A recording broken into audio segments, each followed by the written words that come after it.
Plantation workers housing reconstruction സ്കീമിൽ ഉൾപ്പെടുത്തി മലങ്കര പ്ലാന്റേഷൻസിന്റെ ഏലപ്പാറ പെൻഷറസ്റ്റ് എസ്റ്റേറ്റിൽ നിർമ്മിച്ച പുതിയ ലേബർ ലയങ്ങളുടെ ഉദ്ഘാടനം നിർവഹിച്ചു. 6 യൂണിറ്റുകൾ അടങ്ങുന്ന പുതിയ ലയ സമുച്ചയം പീരുമേട് MLA അഡ്വക്കേറ്റ് സിറിയക് തോമസ് ആണ് ഉദ്ഘാടനം ചെയ്തത്.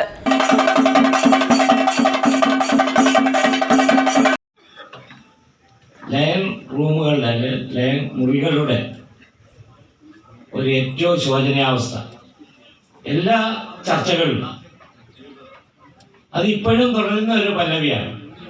പലപ്പോഴും പരിഹരിക്കാത്ത ഒരു വലിയ ഒരു പരാതിയായി നിലകൊള്ളുന്ന ഒരു വിഷയത്തിൽ നമ്മൾ മലങ്കര പ്ലാന്റേഷന് അതിൻ്റെ MD ഏറ്റവും പ്രിയങ്കരനായ ശ്രീ JK തോമസ് ആണ് അതിനൊരു വലിയ മാതൃക കാണിച്ചിരിക്കുകയാണ്. ഞാൻ എൻ്റെ മനസ്സിൽ വന്ന ഒരു ആശയം എന്ന് പറയുന്നത്,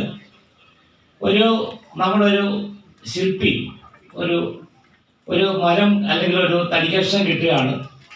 അത് അദ്ദേഹത്തിൻ്റെ ഒരു പ്രാഗൽഭ്യം കൊണ്ട് അത് കൂടുതൽ മനോഹരമാക്കി അത് പോളിഷ് ചെയ്ത് അത് ഏറ്റവും സുന്ദരമാക്കി ഒരു ശില്പമാക്കി മാറ്റുന്ന ഒരു വലിയ വൈദഗ്ധ്യത്തോടുകൂടിയാണ് നമ്മളുടെ മലങ്കര MD ആയിട്ടുള്ള പ്രിയപ്പെട്ട JK തോമസ് സാർ ഇത് അങ്ങനെ നിർമ്മിച്ചത്. ഒരാശയം നമ്മൾ രാജീവ് സാറിൻ്റെ ഒക്കെ നേതൃത്വത്തിൽ കഴിഞ്ഞ മന്ത്രിസഭയുടെ കാലത്ത് അങ്ങനെ ഒരു ആശയം കൊണ്ടുവന്നു. പ്ലാന്റേഷനിലുള്ള ലയങ്ങൾ അത് മെച്ചപ്പെടുത്തുന്നതിന് വേണ്ടി അതിന് 40% സബ്സിഡിയിലുള്ള ഒരു സ്കീമാണ് കൊണ്ടുവന്നത്. ചടങ്ങിൽ മുൻ വ്യവസായ മന്ത്രി P. രാജീവ് മുഖ്യാതിഥിയായിരുന്നു. എങ്ങനെയാണ് നമുക്ക് ഇടപെടാൻ കഴിയുക? യഥാർത്ഥത്തിൽ അതിന് മുൻപ് തൊഴിൽ വകുപ്പിന്റെ കീഴിലായിരുന്നു. പ്ലാന്റേഷനും ഹൗസിംഗും എല്ലാം തൊഴിൽ വകുപ്പിന്റെ കീഴിലായിരുന്നു. കഴിഞ്ഞ ഗവൺമെന്റ് വന്നപ്പോഴാണ് വ്യവസായ വകുപ്പിന്റെ കീഴിലേക്ക് വന്നത്. അങ്ങനെ പ്ലാന്റേഷൻ ഡയറക്ടറേറ്റ് രൂപീകൃതമായി.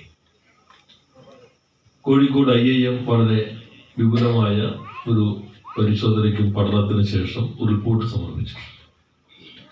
ആ റിപ്പോർട്ടിന്റെ തുടർ നടപടികളുടെ ഭാഗമായി തന്നെയാണ് ലയം നിർമ്മിക്കുന്നതിനുള്ള ഒരു പ്രത്യേക പദ്ധതി ആവിഷ്കരിച്ചത്.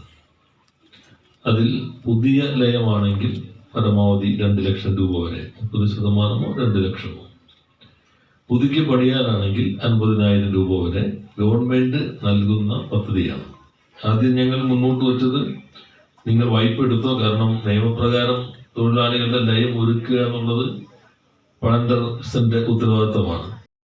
Malankara plantations managing director JK Thomas അധ്യക്ഷത വഹിച്ച ചടങ്ങിൽ Elappara panchayat president Umar Farooq, ward member Sandhya Ganapathi, ജില്ലാ വ്യവസായ കേന്ദ്രം deputy director Smitha Joseph, estate manager Joshiba Joseph എന്നിവരും വിവിധ യൂണിയൻ ലീഡർമാരും നാട്ടുകാരും എസ്റ്റേറ്റിലെ തൊഴിലാളികളും കുടുംബാംഗങ്ങളും പങ്കെടുത്തു. 2 bedroom, attached bathroom, living area, dining area, അടുക്കള എന്നിവ ഉൾപ്പെടുന്നതാണ് പുതിയ ലയങ്ങൾ. പൂർണ്ണമായും ടൈൽസ് പാകിയ വീടുകളിൽ ആധുനിക രീതിയിലുള്ള മാലിന്യ സംസ്കരണ സൗകര്യങ്ങളും ഒരുക്കിയിട്ടുണ്ട്. അടുക്കളയിലെ ഖരമാലിന്യങ്ങൾ സംസ്കരിക്കാനുള്ള സൗകര്യവും ഇതിലുണ്ട്. മുറ്റവും പരിസരവും പൂർണ്ണമായും ഇന്റർലോക്ക് കട്ടകൾ വിരിച്ചാണ് മനോഹരമാക്കിയിരിക്കുന്നത്.